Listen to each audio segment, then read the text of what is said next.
Selling to the CEO. Hey, that's today's topic on the Sales Hunter podcast. I'm Mark Hunter, the Sales Hunter, where I'm going to share with you 16 things that you need to be doing to be able to sell to the CEO. And the show begins right now.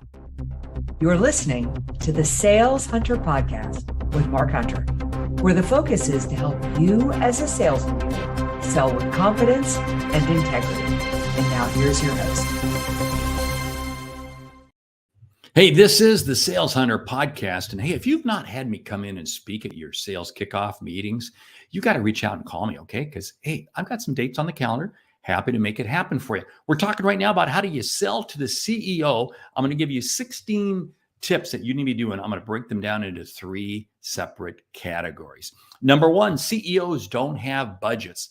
They set them, and they, in turn, take them.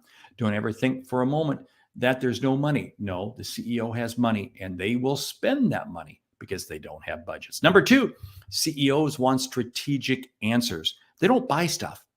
They have others that do that. If you're selling them stuff, they're going to send you to purchasing. They're going to send you someplace else.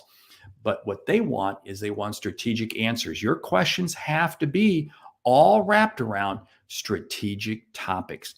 3, CEOs don't trust anyone who is not referred to them. Think transferable trust. What is that all about? Transferable trust is where the CEO knows somebody else and they trust them.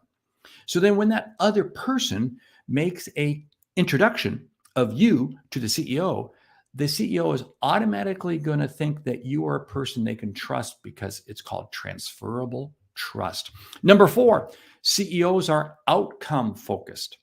They're not about the mechanics.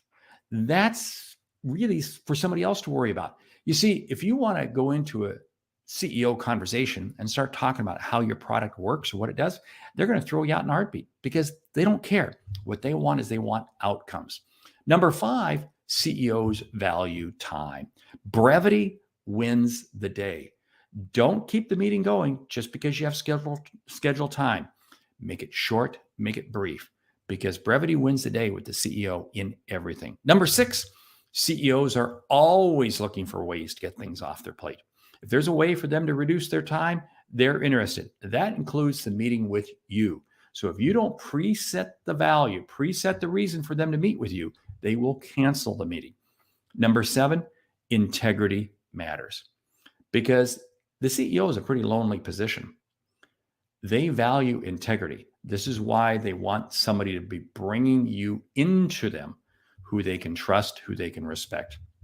Now, let's go through a few items as to how to reach the CEO. I'm going to share with you 4 here. Number 1, it's about transferable trust. I mentioned that earlier, but think about it. It's a peer relationship that you have. If you can develop relationships with other people who know CEOs, that's going to be incredibly powerful for you to be able to open those doors, and you'll be able to walk into that CEO.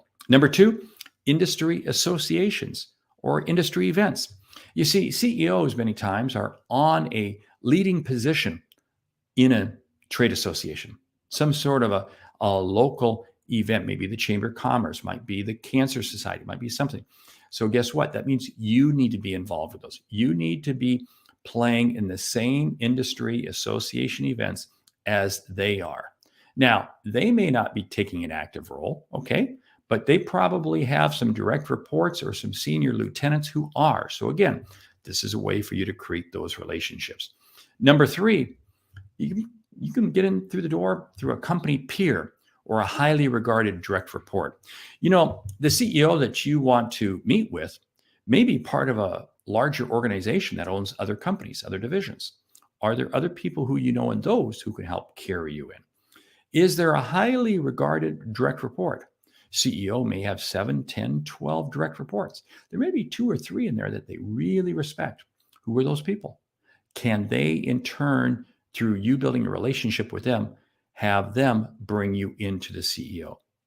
Number 4, the gatekeeper. Yes, you can, but it's a 2-step process, because if the gatekeeper is there, you have to first win over the gatekeeper before the gatekeeper will introduce you to the CEO. So that means you have to play to the CEO, you have to play to the gatekeeper, the exact same conversation that you would be having to the CEO. this is the way the gatekeeper begins to say that you're going to bring value. You're going to bring something that is going to warrant the CEO's attention. Now, let's talk about a few things that really kind of the tea leaves are saying. I'm going to give you 5 things here. What the tea leaves are saying, you want to be seen as a person on their level. You can't be seen as a wannabe. You can't be seen as aspirational. You have to be seen as a peer. You have to walk in there and ask strategic questions. That means you got to know their business, know their industry, know a little bit about them before you begin. You do your homework. You do not do your homework during the sales call, during the meeting. You do your homework beforehand. Number 2, you do not reach the CEO flying solo. No, you've got to be carried in to the CEO suite. You got to be carried in. What does that mean? That's that peer relationship. That's somebody else. That's that lieutenant. That's that direct report. Somebody else is going to help carry in because they're skeptical. They're guarded. They're jaded. They're not going to accept input from anybody that they don't trust. Number 3, establish your position in the marketplace. Your reputation goes before you.